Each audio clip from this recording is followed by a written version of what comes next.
A very warm welcome to the new episode of Incan Insights. This is your host Sumit Sarma Samir. If you are interested in listening to the global thought leaders of diverse fields from around the world, as well as Nepali entrepreneurs from various fields, please subscribe to my channel. I'm extremely pleased to welcome Ms. Kajol Sethia in my program today. Kajol was shortlisted by Forbes 30 under 30 list in 2024. She studied engineering product development in Singapore University of Technology and Design. She started her own company, Dairy Nepal, in 2018 that produces vegan products such as milk, cheese, yogurt, butter, and health supplements. In early 2024, she announced the launch of a second venture, Makalu, by working with sea buckthorn berry farmers in the Himalayas. Kajol is bottling juice, which has been used in traditional medicine for centuries. She loves animals. For her work in advocating a cruelty-free lifestyle, she received the Outstanding Activist Award 2019 from PETA Asia. It's a pleasure to have you on my show, Kajol. Thank you very much for your time. Thank you so much for having me. Namaste, everyone. Namaste. Kajol, congratulations on being selected for Forbes 30 under 30. Can you share a bit about your journey into the vegan industry and what inspired you to pursue entrepreneurship in this field? For vegan, I've been animal lover since long time, since the beginning. I think since 5-6 years old, I've been making cardboard boxes and putting it outside my house so that the street animals can sleep in the winter months. So yeah, but from there, my journey towards animal loving started. And then my parents, my uncle, everyone was involved in taking me feeding street animals, feeding cows, or giving pigeon food. So these were my early childhood memories that I remember, and that's how I grew up, and I've been a vegetarian since birth. And I in 2014 I moved to Singapore to study engineering product development, and in my university that's the first time I met vegans. And when met So them, you said you studied engineering, right? yes, I studied engineering, graduated in engineering with a degree in minor in aerospace also. Yeah. So that's where I met few vegans and I realized what veganism is for the first time. And the more I got to know about it, the more I realized dairy is harming animals, and I didn't know that in Nepal, I mean, cows are treated like a god, right? But then when I returned back for vacation, I saw a lot of male cows in the streets, and that question came into my mind: where are they coming from? And when I was able to connect this dot that dairy industry is actually money making industry where they are putting the male cows in the street, because there's no use of it, and only keeping the female cow, and also the female cows are then later sent to meat industries or leather industries in India. So after knowing all these, the cruelty behind dairy industry, I decided to just go vegan, and it's been 10 years now. And that's how my vegan journey started. My entrepreneur journey started in 2018 when I came after graduation. I worked in Singapore for about a year, and I wanted to take a break and come back home for 2 months. And during that 1 year that I was working in Singapore, I also started a vegan e-commerce platform. That was my first startup in Singapore, and I launched it in Singapore. I registered the company, everything there. So I was working 9 to 5 in my job, and 6 to 2 o'clock at night, I used to work in my startup. I used to build my website. I used to put my products there, do marketing, everything, bootstrapping one woman army. And then I got so tired that I wanted 2 months break and wanted to come home and stay some time with my mom and dad, with animals, everyone. And then when I came back, I saw a gap in Nepal, because at home, mom used to make soy milk, soy yogurt for me whenever I used to visit. So when I visited last time, that 2 months, then few vegans I met for the first time, and they came home and they also tried plant-based soy yogurt, soy milk. And after a few days, they were they and few more other people approached us, can you sell it? And then I realized there's a gap. And when I saw there's a gap, then I thought maybe I can start this small project for my mom. When I return back to Singapore, she'll have something to do. But then I never returned back, and I started Vegan Dairy Nepal, and that's the journey. That's how it started. Right. So, what specific problem within the vegan industry does your business address? And are there any specific problems that's kind of difficult for you to handle it? In terms of products that we overcome, in terms of products, we obviously, when we launched, there was literally no products in the market, no vegan products or vegan tagged products in the market. Maybe like some people were selling here and there in farmers market, but it was not commercialized. And because it was not commercialized, people didn't know what veganism was. And when we started, the first problem was to make people understand that these kind of products is actually healthy. It's not just like it's helping the animals and the environment, but it's also healthy for your body. So that was the main challenge that we had to face, to explain people what veganism is, explain like dairies, the difference between dairy and non-dairy products. So those were the initial challenges, and we overcome. We like, after a lot of advocacy and education and speaking publicly, I think a lot of people got to know, through marketing people got to know, and then we just started launching more and more product that was not available in Nepal market. And what unique value proposition do you offer? We are completely plant based. We are clean ingredient. We don't use products which has palm oil in it, which has a majority of our products are sugar free. So my company's main I would say added value would be that we are completely plant-based focused company. So we don't deal with any products which is not plant-based, and we know, like me being myself vegan, I know what is lacking in the market. So that's how we keep adding new products. And I think 90% of the products we add has been successful. 10% here and there was not right to the market. Like once we launched plant-based meat, but it was not ready for Nepal market yet. But regardless, like 90% of the products are like, I understand that it's needed in the market, and we launch it. And what challenges did you encounter while building your business in the vegan industry, and how did you overcome them? Main challenge was to make people understand what veganism is. It was really difficult, especially living in India and Nepal. These the places in like this part of the world. For us, as a Hindu country, I mean like a majority Hindu religion follower, people take cow as god, and people has this mentality that cows are treated really well. So it was really difficult to show them the reality what is happening, that now it's not like the Radha Krishna times when like cows were treated really well. Now cows have machines put in their private parts, and then their animal, their newborns are taken right away if it's male. And I have also rescued few male cows who are just like 2 days old, and it was really heartbreaking. Like you can literally see like they have all these, like just newly born, you have all these things in your body attached. And then it was really heartbreaking, and then explaining this to the general population was really difficult, and explaining them what veganism is. So that whole journey took me about 2 to 3 years. So we launched at 2018, but during COVID times we actually flourished, because that's when health people started focusing on their health and started doing more research. But before that it was really difficult. Yeah, so first 2 years was really difficult for us in terms of making people understand that this is not just for animals and environment, but it's actually for your own health.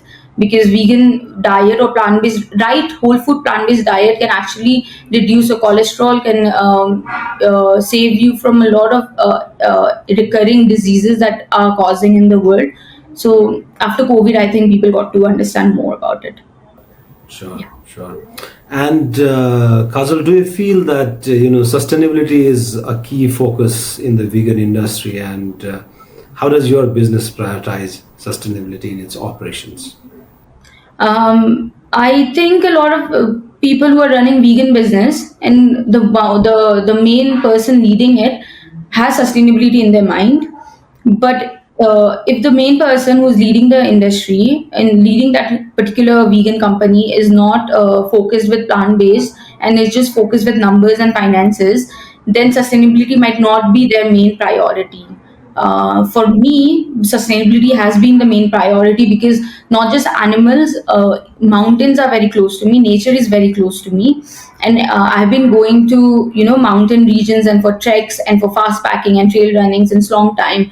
And I've seen the difference. I've seen like snow melting. I've seen like the same area, new glacial lakes are forming. So sustainability is very very important to me, and I try to make sure that my products, as much as sustainable products I can make, I try to do that. We don't use any palm oil, and that is one of the main key important factor for my company, that in sustainability we don't use any palm oil, and try to reduce our plastic intake, try to use more recyclable glass bottles. Those are packaging products, packaging material for our products. And can you discuss a significant milestone or achievement your business has reached since its inception, and how it impacted your entrepreneurial journey? So when we launched our products, it was the shelf life was 1 day, 2 days of like our milk. So because of that, we were not able to cater to the Horeca market, to the hotel market, to retail outlets as well. So it was primarily online based. So people were ordering, and we were delivering it. We were making it, and we were delivering it to them. But I realized the main market is the retail chains, the Horeca who wants to use it. It needs to go into the coffee. So that's where the change needs to be made. So we did a lot of R&D, and we launched like a longer shelf life products. And because of that, now our products are available in major outlets, major cafe outlets, major hotels, retail outlets, and even in the mountain region, we are now available till 4,000 meter altitude. Our products are available, and those are Oh, like wow, nice. those really make me feel proud. Yeah. Right. So we are growing, we are trying to make the product, we are trying to change the product so that we can place it in everywhere. But the Right. upcoming milestone that I want to do is, personally want to achieve, is our products is a bit premium. So we have like this top chain pyramid, like like the only like people who can afford can purchase the product. But this product needs to be for the general masses. So my next milestone would be to make the product as affordable as possible, so we can cater the general masses, and one day also cater the low income group as well. Right, right. That Forbes 30 under 30 recognition is a prestigious. And how do you think it will influence your future ventures and the vegan industry as a whole in Nepal? Uh, this is a really proud moment, not just for myself, but I feel more proud not because my name is there, but Nepal is recognized. A small country that is that people think, like for example, India thinks it's just a part of India, like a state of India, which is not true. I love Nepal, and I really want to flourish Nepal, and seeing Nepal name and two people coming from Nepal is such a proud moment, as well as like female entrepreneurship in Nepal is flourishing. So that makes me really happy. Um, and more than that, vegan. Now people in Nepal, like whoever want to know about me or have read about the articles, are coming to know about what veganism is, are getting to relate with what vegan is because of the Vegan Dairy Nepal name associated in the Forbes.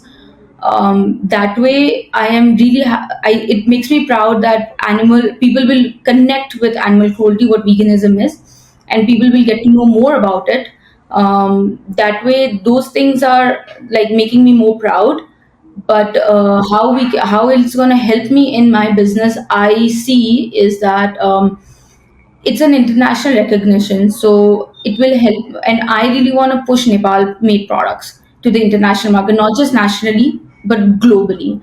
And that way I think it has opened a bit of channel for us to go to bring our products to international, to first world countries as well as different countries around the world. So export opportunity I see with this recognition, and that way I really want to bring made in Nepal products to the international market. Wonderful, wonderful, Kajol. And I think you would agree if I would say that innovation, collaboration, and partnerships are equally important to expand your business. How are you focusing on these areas? Um, s- so now we are focusing. Now my plan is also to bring investments so that we can set up a factory and bring. Right now, certain products are packaged in India, and I want to make them produce in Nepal. But the reason we are not producing it in Nepal is because of the machinery cost. It's extremely high. But we are seeing the growth of vegan products. So probably, if not in that larger scale that India has, maybe in a much smaller scale, we can set up a factory in Nepal and then eventually grow and build innovations within the company to build more products, more innovative products in food and beverage industries, as well as like bring products of the mountains to the general masses and make it a global product. Where are you looking for your investment to come through, from inside the country or from outside? Would be great if it's inside the country, but also would be great if we can get FDI, so we get foreign investments. Right, right. And that consumer trends and preferences are also constantly evolving. On that context, how do you stay attuned to changing consumer demands within the vegan market, and how does this influence your business strategy? I think consumer demand is growing in the plant-based industry. Future is becoming more and more plant-based. Gluten-free is also another trend that is happening that we are adding into our products. So we are focusing on health factors, how we can bring delicious products to the market, as well as not hampering people's health, like making it delicious as well as healthy. So those are our products. That's my goal for all my products. We try to make it as much healthy as possible. So now our next milestone is to also explore gluten-free range and incorporate gluten-free and plant-based together to make a delicious product and launch it in the market. And I think you would agree if I say that building a strong team is equally important for any successful venture. What qualities do you look for when you hire individuals to join your team? They need to be very quick, is what quick in understanding, quick in reacting, and quick in implementing. So there have been times that we go through a lot of like employees, and my main concern is they need how fast they can implement whatever I give them, and without being lazy, but like quick work. That is one thing I really look into, and they need to have the ability to learn new skills, learn, adapt a new environment, and that these things can actually make changes and like help us grow in X numbers than what we would otherwise. Right, right. And what do you prefer branding, Kajol? Do you prefer branding yourself as an individual, or would you prefer branding your company? Branding the company. Right. Yeah, Okay. I like to stay away from the limelight. Yeah, Right, branding the company is right, the main goal. Yeah. right. And do you apply some of the other specific? Do you have idea on marketing, or what are the other strategies do you apply in marketing? For marketing and networking go hand in hand is what I believe in, and that's where me as an individual, I step in. I network a lot, so that's where like from there we also market vegan dairy Nepal. Our main marketing right now is social media and performance marketing. So those are the two channels that as a startup we are looking into. Banner ads, television ads. These are maybe in the later stage when we are able to cater the general masses. But for now, our marketing is mainly social media and performance marketing, and performance marketing is really helping us. Right, right. I mean, we understand that the vegan industry has seen a significant growth in recent years, particularly outside in some of the other countries in the world. But what are your predictions for the future of the vegan market in Nepal, and how do you envision your company evolving alongside it? Definitely, there's a future, and I, being a really positive in terms of growing veganism, I believe that the future Nepal, I mean the new upcoming generations as well, our generation and Gen Zs are going to be more vegan. If not 100%, maybe 90% or 80%, they'll be consuming more plant-based food for their health, for environment, and for animals. So that is my prediction, and I'm really hopeful that we see that change, and we see more vegan products in the supermarkets and very less plant animal based products in coming years. Right, right. And have you often felt, at times in dilemma when there's a need to balance profitability with the ethical considerations? And how do you navigate this balance within the vegan industry, ensuring both financial success and you adhere to your values as well? So when I started this journey, I started with advocacy, but I saw that with advocacy, just by advocating veganism or go vegan campaigns, people were not turning vegan. There was just like 0.001% would turn vegan. It was just like very low. But what could make them vegan, I realize, is that by giving them options, giving them alternatives to what they are eating, if or what they are wearing. Like veganism is not just food; it is a lot of things like cosmetics, leather, other aspects as well. But I focus mainly food and beverage. Um, so when I realized that by giving them an alternative, there's more chances of people turning plant based, and people maybe not turning 100% plant based, but even if they try to be like 30%, 40%, or even skipping one meal non veg to vegan, that's still a great milestone. So after realizing that, I started focusing on developing products, and when you get into business, obviously profit needs to be there because you have employees as well. It's not just for yourself, it's the employees. You don't want to, it's not just vegan now, it's about growing the youth as well, growing the company, giving more employment in the company.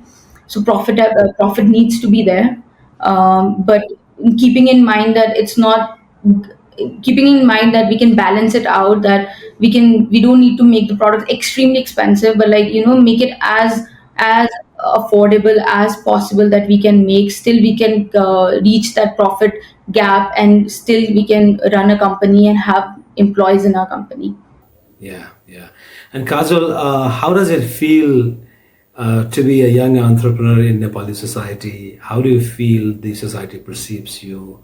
And do you think there are a lot of challenges to sort of overcome for young entrepreneurs like you in our society? Frankly speaking, or maybe I've been lucky. I never saw a challenge that me as a female entrepreneur, as a gender based or as a young age based, I faced any challenges in these two perspectives. I was always motivated. Maybe I'm blessed to be surrounded by family and friends who always motivated me. I started my first business at the age of 20 21. So since then I've been like pushed to grow, to do big things. And in Nepal, when I returned back also, they were always appreciating. So, and when I have this support from family and friends, uh, maybe I just didn't see it, the challenges, or if someone was not or like some companies was not looking at me as an entrepreneur, but like a really young 20-year-old girl trying to start a business. So those things I never saw, and that way I didn't see such gender based or age based challenges, at least till now. Right. And any of the other experience that's been shared by some of your colleagues in your own field as an entrepreneur, do they feel that society is not that is as receptive as you expect? Yes, definitely. Like some female entrepreneurs that I've spoken to, they had their share of challenges in terms of not just society but like their own family members not accepting it. So when when, because I think still our society, we are growing, but still there are some certain portion in our society who still sees that woman needs to be like a homemaker, needs to be married, needs to focus on kids, growing kids, and be away from business and not be too overly ambitious. But what, and those are the challenges that I've heard from other female entrepreneurs. But what I want to tell the community is that women are multitasker, so they can run a company as well, and they can still go home and be a homemaker as well, and handle both family and work together hand in hand and balance it. And that is what I believe in. Yeah. Sure, Kajol. I must tell you that you are doing a phenomenal job. Congratulations once again, and keep up the spirit. Thank you Keep so leading much. us. Keep signing. I Thank you wish so you all much. the best, and thank you so much for your Thank, time. thank you so much, Sumit. Thank you so much.